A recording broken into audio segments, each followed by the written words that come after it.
Various parts of the motherboard. That's the PCI Express slot, which tends to hold the graphics card. These are PCI slots, 32-bit for older cards. 2 memory modules. These are IDE slots for the older style drives. These are the SATA slots for the newer serial attached drives. These 2 ports are USB headers. This is a PCI Express 1 slot. This is the North hub and the South hub. The North hub deals with the memory and interlink between the two, whereas the South hub deals with the slower peripherals such as the drives, USB, and so on. This is the motherboard. We're now going to populate it. First the memory.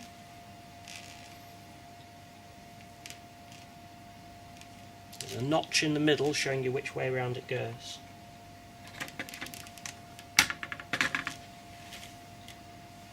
The second chip.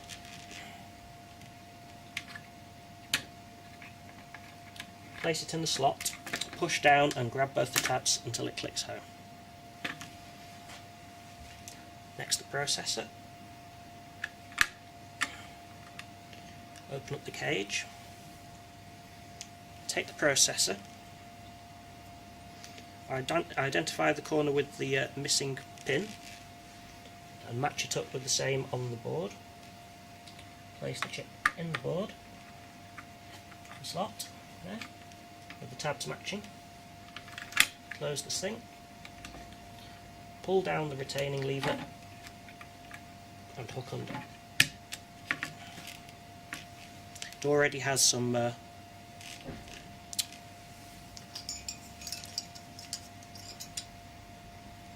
heat transfer compound on.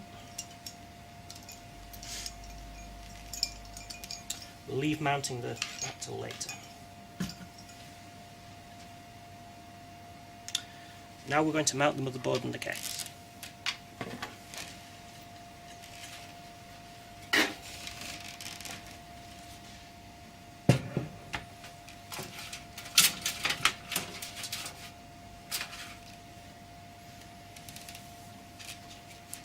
Struts will be inserted as per the manual instructions.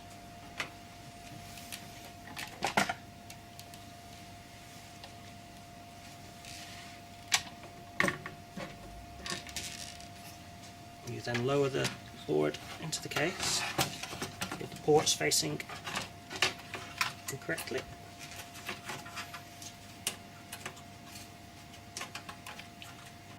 Until everything lines up at the back.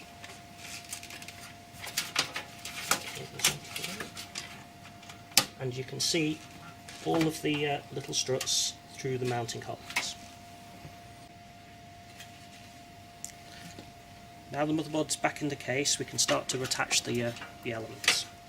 From the power supply, I have the main motherboard connector here. There's a clip there that shows you which side of the connector to clip it onto.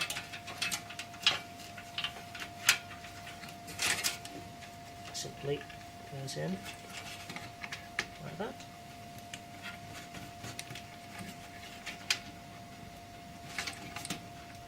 And clips home.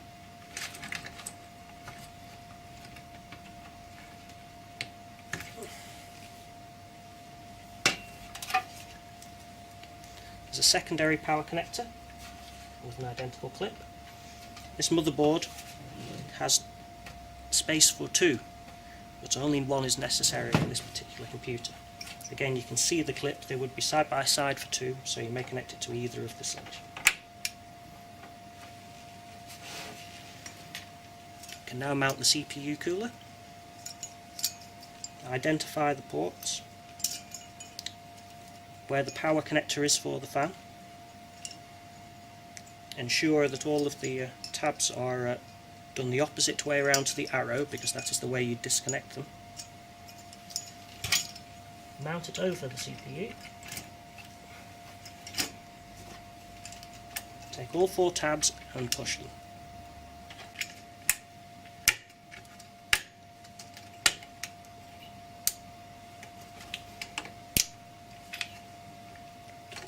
all are secure, you'll be able to feel that all of the ends have clipped in. To remove the CPU, twist and lift. The power connector is right here next to it. Again, it has guides on the side to show you which way around it goes. The cooler has a little bit of cable track to stop the wires getting in the way of the fan, so now it spins freely.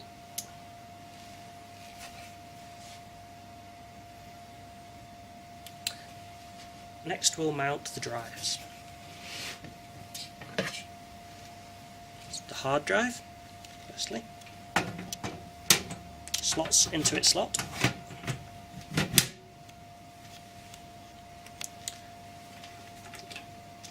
Now still need a power connection. This is a SATA power connection. We'll then need its data cable. This is a SATA data cable. Connects to the drive and to the first SATA port as they're marked 1 and 2 on the board. Next we can mount the CD drive.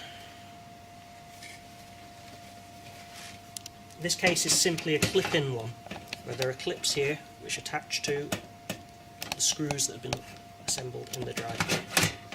It simply pushes in, clicks home.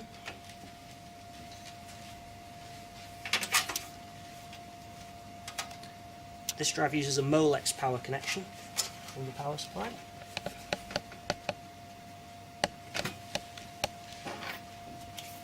And an IDE cable onto the motherboard.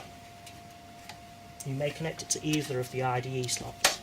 It's usually advisable to use the first one.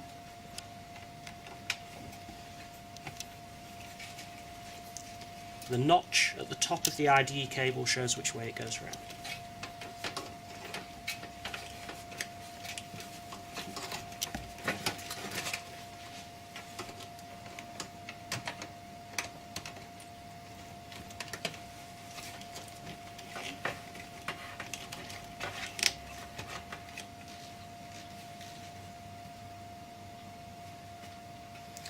As advisable here, if you notice, that isn't an ideal way for the cable to be, as it may interfere with the fan. So I'm going to tip it round here and tuck it in instead. Always try to keep this area clear of obstructions. Next, to mount the video card.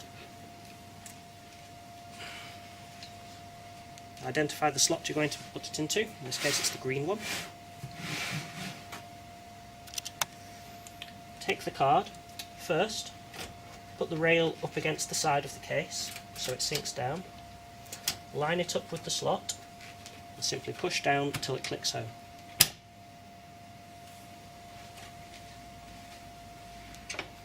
Use the a screw to attach it to the side of the case.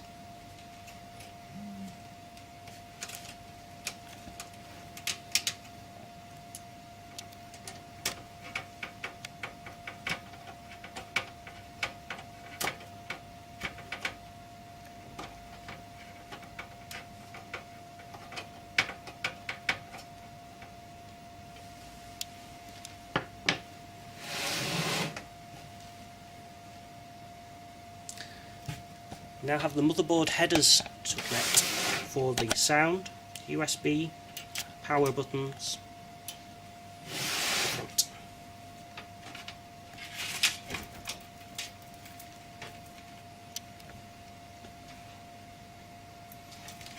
Firstly, the USB connection. They come in pairs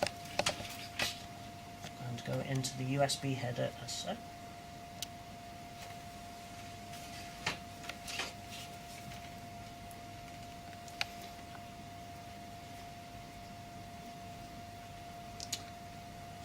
These are the audio connectors, which are connected to the header as described in the manual.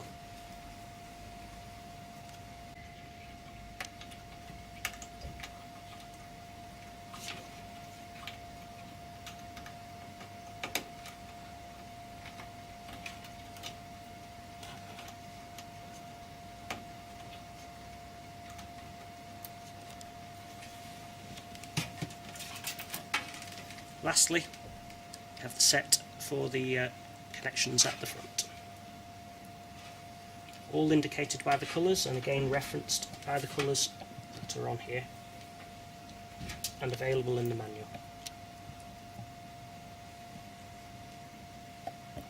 These have been pre-arranged.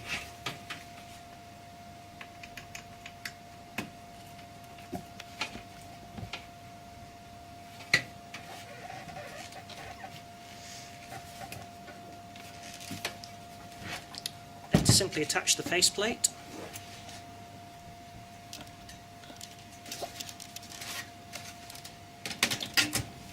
and this one simply pushes on.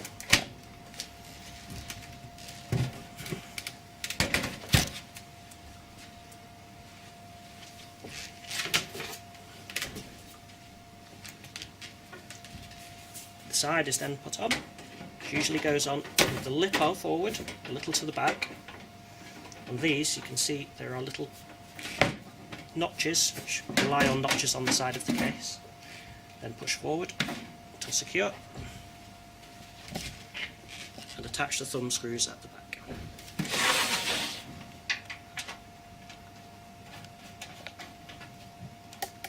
The computer is then complete.